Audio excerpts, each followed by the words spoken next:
प्रदूषण की समस्या। भूमिका मानव और प्रकृति का साथ अनादिकाल से रहा है।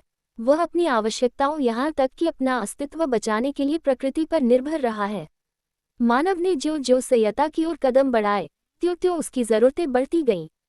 इन आवश्यकताओं को पूरी करने के लिए उसने प्रकृति के साथ छेड़छाड़ शुरू कर दी, जिसका दुष्परिणाम प्रदूषण के रूप में सामने आया। आज प्रदूषण किसी स्थान विशेष की समस्या न होकर वैश्विक समस्या बन गई है। हमारा जीवन और पर्यावरण, मानव जीवन और पर्यावरण का अत्यंत घनिष्ठ संबंध है। जीवधारियों का जीवन उसके पर्यावरण पर निर्भर रहता है। जीव अपने पर्यावरण में जन्म लेता है, पलता बढ़ता है और शक्ति, सामर्थ्य एवं अन्य विशेषताएं अर्जित करता है। इसी तरह पर्यावरण की स्वच्छता या अस्वच्छता उसमें रहने वाले जीवधारियों पर निर्भर करती है। अतः जीवन और पर्यावरण का सहअस्तित्व अत्यावश्यक है। पर्यावरण प्रदूषण के कारण। पर्यावरण प्रदूषण का सबसे प्रमुख कारण है प्राकृतिक संतुलन का तेजी से बिगड़ते जाना। इसके मूल में है मनुष्य की स्वार्थपूर्ण गतिविधियां। मनुष्य अपने स्वार्थ के लिए प्राकृतिक संसाधनों का अविवेकपूर्ण दोहन और दुरुपयोग करने लगा है।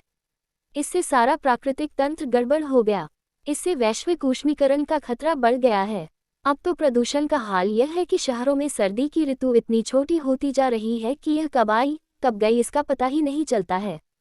प्रदूषण के प्रकार और परिणाम। हमारे पर्यावरण को बनाने में धरती, आकाश, वायु, जल, पेड़ पौधों आदि का योगदान होता है।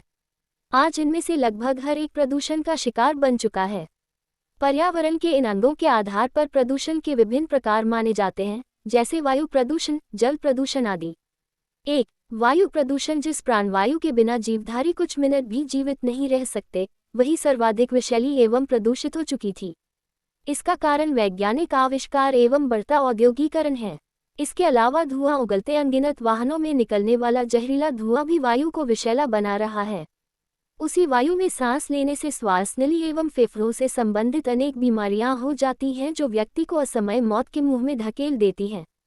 2. जल प्रदूषण। औद्योगिक इकाइयों एवं कल कारखानों से निकलने वाले जहरीले रसायन वाले पानी जब नदी, झीलों एवं विभिन्न जल स्रोतों में मिलते हैं तो निर्मल जल जहरीला एवं प्रदूषित हो जाता है।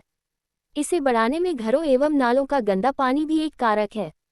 इसके अलावा नदियों एवं जल स्रोतों के पास स्नान करना, कपड़े धोना, जानवरों को नहलाना, फूल मालाएं एवं मूर्तियां विसर्जित करने से जल प्रदूषित होता है, जिससे पेट संबंधी बीमारियां होती हैं।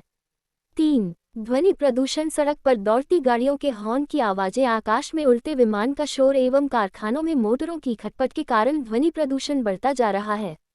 ध्वनि प्रदूषण के कारण ऊंचा सुनने, उच्च रक्तचाप तथा हृदय संबंधी बीमारियां बढ़ी हैं। 4. मृदा प्रदूषण। खेतों में उर्वरक एवं रसायनों का प्रयोग, फसलों में कीटनाशकों के प्रयोग, औद्योगिक कचरे तथा प्लास्टिक की अंडस्को थैलियां जैसे हानिकारक पदार्थों के जमीन में मिल जाने के कारण भूमि या मृदा प्रदूषण बढ़ रहा है। इस कारण जमीन की उर्वरा शक्ति निरंतर घटती जा रही है।